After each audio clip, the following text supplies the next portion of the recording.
Seconda parte della prima puntata per il 2023 di Agricoltura Veneta. Siamo all'interno della struttura della cooperativa Alternativa Ambiente qui a Vascon di Carbonera in provincia di Treviso e vi stiamo appunto raccontando che cosa si fa qui per cercare di dare una seconda chance a chi nella vita è caduto. E siamo con Adriano Fregonese, che è il responsabile del settore agricolo proprio di questa cooperativa. Cosa avete fatto qui? Che cosa avete pensato? Una delle attività è di mettere a disposizione una parte di orto per un'attività dei volontari che diventa anche un biglietto da visita per le persone che vengono a trovarci. In questo orto mettiamo una serie di culture magari che dobbiamo sperimentare, che magari ci regalano, ci danno, e questo ci permette di integrare l'attività del volontario con l'attività delle nostre persone che abbiamo qui, che vengono provenienti dal carcere, dal disagio che abbiamo, e questo permette un'integrazione con il mondo esterno anche di queste persone che devono un po' riprendere un po' le loro attività. Lei ha un percorso accanto agli ultimi molto lungo. Allora, io ero nella piccola comunità di Conegliano, nella sede di Ponte di Piave a suo tempo, parliamo di ormai più di 20 anni fa, e poi ho avuto quindi la mia prima esperienza con le comunità dei tossicodipendenti, le prime comunità che sorgevano a quel tempo negli anni 80, fine anni 80. E dopodiché ho fatto un percorso con Tony Zamberlan e sono venuto qua in cooperativa a continuare questa attività di assistenza e di programmazione di attività attraverso l'agricoltura per dare un'opportunità a queste persone. Insomma. Nel corso degli anni ho visto insomma, tanti fallimenti e tante riprese anche, tanti inserimenti, tante soddisfazioni. Quello che possiamo fare noi è accompagnare la persona a riprendere, a fare un punto della situazione, mettere una striscia e ripartire. Grazie, adesso il nostro Lorenzo Gatto.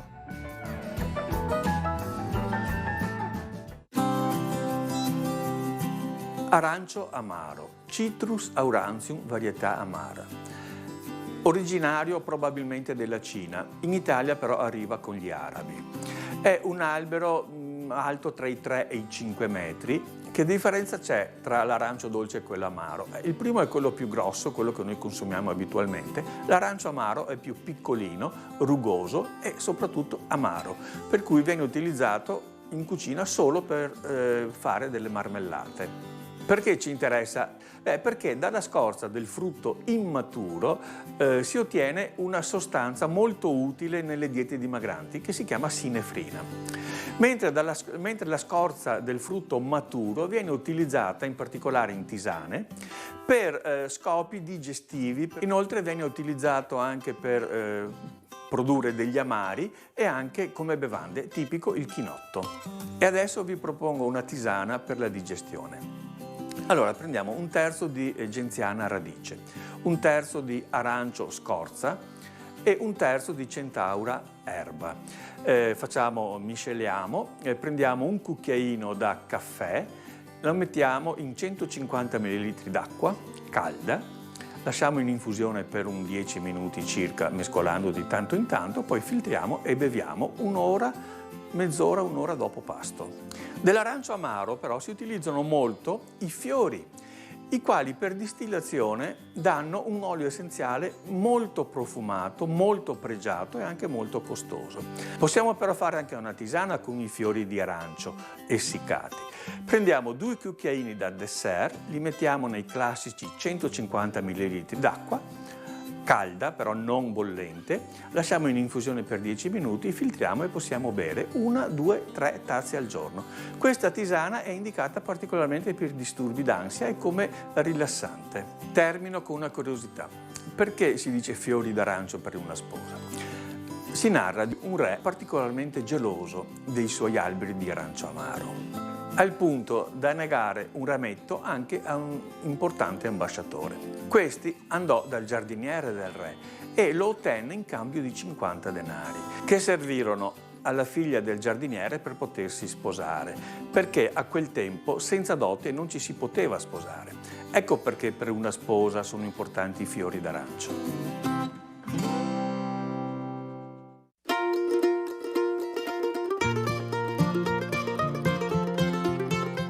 E ci siamo spostati sulla bottega della Colonia Agricola per capire poi se in realtà tutto questo progetto viene capito dai clienti che acquistano questi prodotti. Siamo con Silvia Salvuzzi, che è la responsabile di questo negozio. Intanto, chi viene qui a fare la spesa? Allora, qui vengono le persone che abitano nei paesi limitrofi, ma vengono anche moltissime persone e famiglie che arrivano anche da lontano. Ma chi viene a comprare qui capisce il vostro progetto e soprattutto il fatto che dietro questo prodotto c'è una voglia di riscatto personale? Certo, le persone che vengono a comprare le nostre verdure capiscono questo, anzi ci aiutano proprio nel progetto e sostengono il progetto sociale. Vengono qui perché le verdure sono naturali, sono biologiche, sono freschissime e soprattutto vengono qui per il progetto sociale che ci sta dietro. E sentiamo anche la voce dei clienti con Luciano Alban. Perché viene qui? Ma perché trovo sempre tutta roba molto fresca, perché è poi gestita con un progetto a monte. L'idea che dietro a questo prodotto ci sia la volontà di ricominciare, di riscattarsi dopo magari un percorso di cose sbagliate, come la vede? Beh, questa è una grossa opportunità che si traduce poi in un beneficio per la comunità. E come sempre in agricoltura non si butta via niente, qui avete deciso di fare delle PPL. Allora, le nostre produzioni, le nostre eccedenze vengono reinvestite e riutilizzate e trasformiamo tantissime delle nostre verdure in modo tale da poterle usufruire tutto l'anno e farle trovare al cliente. Però io vedo qui ad esempio dei funghi che non ho visto in produzione, quindi vuol dire che questa non è una vostra produzione.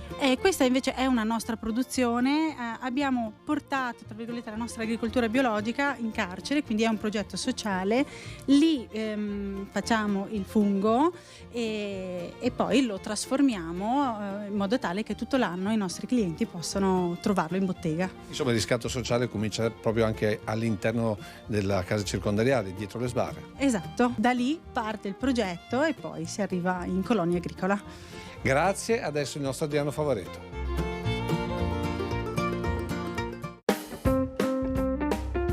Prima puntata dell'anno, iniziamo con delle potature. Qui ci troviamo di fronte a un Salix babilonica, o meglio conosciuto Salice piangente. La prima cosa da fare prima di iniziare a potare è osservare la pianta. Come vedete, il salice tende a essere un po' ricadente verso sinistra e lì bisogna scaricare del peso, anche perché così diamo modo al tronco di sviluppare in modo da sostenere poi la parte aerea, la parte della chioma, perché in piena estate, quando è piena di foglie, è sottoposta molto al vento che spinge, diciamo. Seconda operazione che dobbiamo fare, anche sfoltire. Quindi andiamo a tirar via questa parte qua, lasciando questa per dare la continuità. Come vedete, per fare questa operazione mi sono preso il motopotatore. Evitate di fare potature con le scale traballanti o da soli, perché la sicurezza innanzitutto. Prima si traccia un attimo sotto e poi eccola. Tutto questo per appunto evitare che la corteccia si strappi, onde evitare che la pianta soffra. Mi raccomando, sono importanti questi passaggi. Eliminati quei 2 o 3 rami più grossi, ora interveniamo con lo svettatoio sulle punte, anche lì abbassandole, ma lasciando sempre la chioma il più reale possibile. Eccolo qua che cade, vedete che lascio sempre dei rametti di ritorno, sembra neanche tagliato, perché questi qua in alto piccoli ingrosseranno, copriranno il taglio che ho fatto. Come vedete abbiamo terminato la potatura, abbiamo fatto la potatura alla chioma di abbassamento e anche di sfoltimento. Sembrano un potata, ma in realtà guardate sotto quanto materiale che c'è che abbiamo tolto. E come sempre fate un buon lavoro, ma mi raccomando in sicurezza.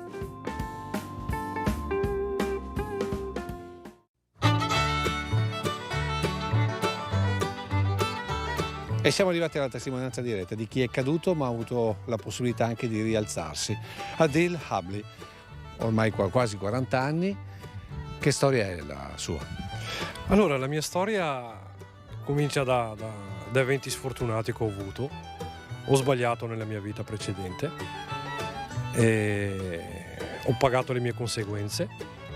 le ho scontate anche, e grazie alla cooperativa mi ha dato anche un altro ambito più sociale e più lavorativo nel mio, perché ero una testa calda e grazie alla cooperativa sono tornato a socializzare con le persone e anche a lavorare nei campi, ed è un nuovo mestiere che ho fatto. A me è stata una fortuna perché ero uscito con le detenzioni domiciliari, dovevo stare a casa e io a casa non riesco a stare da casa. Allora la proposta, mi hanno detto di venire a lavorare nei campi e io ho accettato volentieri. Anche era la prima volta che lavoravo nei campi e sono ancora qua adesso dopo 2 anni. Sono diventato bravo e mi hanno fatto diventare loro bravi e grazie a questo sono ancora qua. Una volta caduti ci si può rialzare. Certo, con un percorso duro, ma soprattutto bisogna imparare gli errori che si fanno da sé in stessi, proprio perché io, grazie a Dio, ho trovato anche brave persone, che è diventata una famiglia ormai per me la cooperativa, e grazie a questo io posso solo che ringraziarli. Lavorando la terra è diventato anche uno sfogo, è diventato uno sfogo per me che mi ha fatto solo stare bene, così io non penso ai miei problemi ma penso al raccolto, a come crescono e alla terra, perché li provo sempre tutte le stagioni fuori. Ed è solo un piacere, sempre grazie a Dio e grazie alla terra e anche grazie alle buone persone che esistono ancora. Grazie, adesso le previsioni.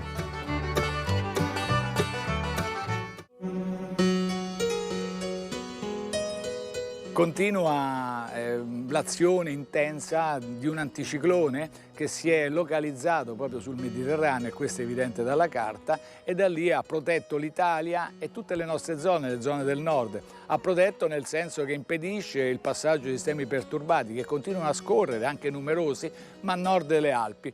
Per domenica avremo proprio un indebolimento però temporaneo di questo anticiclone nella sua parte più settentrionale, quindi nella parte che interessa le nostre zone. E questo cosa vuol dire? Che irruzione, un afflusso di aria umida più intensa travalicherà le Alpi e ci interesserà.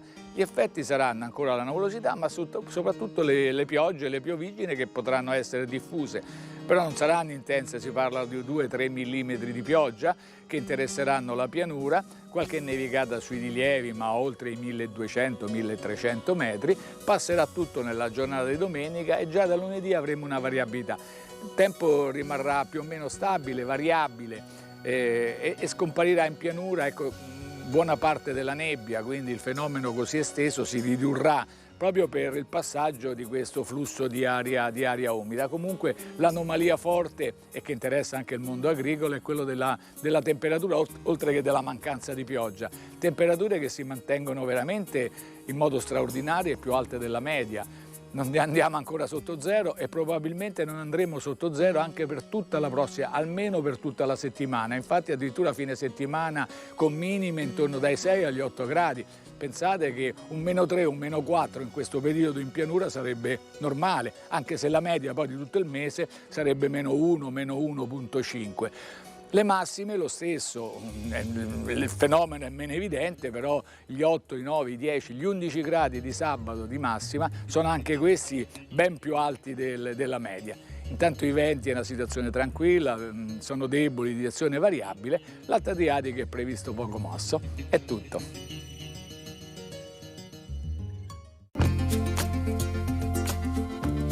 E le conclusioni le traiamo con l'attuale presidente della cooperativa Alternativa Ambiente, Marco Tofoli. Presidente, stiamo rivedendo le immagini di oltre 30 anni fa, con questa barchessa ancora tutta da costruire, con i dormitori fatiscenti. Di strada ne avete fatta e adesso quanta strada dovete fare e dove volete andare? Di strada ne abbiamo fatto tanta. Ne ha fatta tanta anche a chi era prima di noi, perché questa realtà parte dal 1927, quindi è una staffetta che sta a cavallo di 2 secoli e che noi proiettiamo nel futuro, perché qui hanno trovato risposta tantissime persone. Il nostro contatore adesso arriva a 3.588 persone passate qua dentro. Probabilmente erano anche qualcosa in più, perché i primi anni non segnavamo tutto al millimetro. Quindi c'è stata una risposta negli anni molto importante, quindi è importante che noi continuiamo questo mandato, che è quello di pensare delle soluzioni per chi è in difficoltà. E qui le soluzioni ci sono, basta ovviamente che la persona voglia farsi aiutare. C'è una riabilitazione per chi ha necessità riabilitative, c'è un lavoro, c'è una prospettiva di futuro per chi cerca il lavoro, che non è sempre scontato. Possiamo dire che voi siete la testimonianza diretta che attraverso l'agricoltura un riscatto è possibile? Sicuramente sì, siamo partiti con l'agricoltura e continuiamo con l'agricoltura, perché mettere le mani sulla terra aiuta le persone a ritrovare la dimensione giusta, a capire quali sono i confini fra la propria libertà e quella degli altri e a capire che bisogna anche un po' rimboccarsi le maniche per riuscire a trovare una soluzione ai propri problemi. Quindi l'augurio nostro è che questo percorso continui. Grazie Presidente, si chiude qui questa puntata di Agricoltura Veneta, la prima del 2023, e proprio per questo l'ultima parola ce l'ha Morgana, che ci racconterà come andrà il mese di gennaio, e noi ci vediamo la prossima settimana.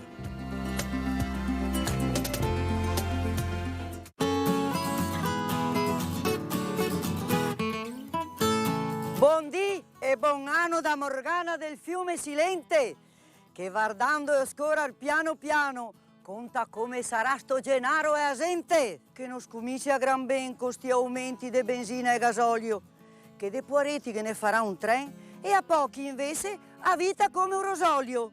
Continuerà la guerra in mezzo ai steppe, nonostante tutti i parle de pace, russi e ucraini se tirerà ancora tante slepe, mentre chi potrà fermarli intanto i tase. Ah, e radicio che continuerà a fiar pasto freddo che non arriva, piante assai sui campi pronti da arar, mentre sui marcai ghese sempre più merce abusiva. Temperature che non cae neanche sto mese, ora dir manco fuochi in pisai per scaldarsi, un sollievo per i poveretti che sa taglia sue spese, ma anche per respirare meglio senza inquinarsi. Ma non si può tagliare una tradizione, e il sil me dice piuttosto furente. Dopo che ha visto stuai pan e vin e fogaron, da chi che comanda senza capire cosa vuol veramente a gente. E poi a legge per sparare ai cinghiai anche in città, dove scampa per mangiare tranquilli e sani. Certo, una soluzione al desio chi fa va a trovare, ma no con il rischio di ciappare anche i cristiani. Altro flageo che continuerà anche a sto mese, se a flavescenza dorata, eteri de vide da cavar su con tante spese, senza che la soluzione venga ancora trovata. Per fortuna che de Prosecco non staremo mai suti, glera che fa del Veneto primo parvini al mondo, dritti o storti, iseschi per tutti, per una soddisfazione a tutto tondo. Infine, el silga passione per i contadini che potrà tenere netti i canai, legne che invece di causare inondazione e tornerà utile per tutti da far su a bancai. E questo del sil per Gennaro se previsione che Morgana verrà con te qua in pastoria. Vi aspetto tra 30 di senza esitazione per un altro pronostico in allegria.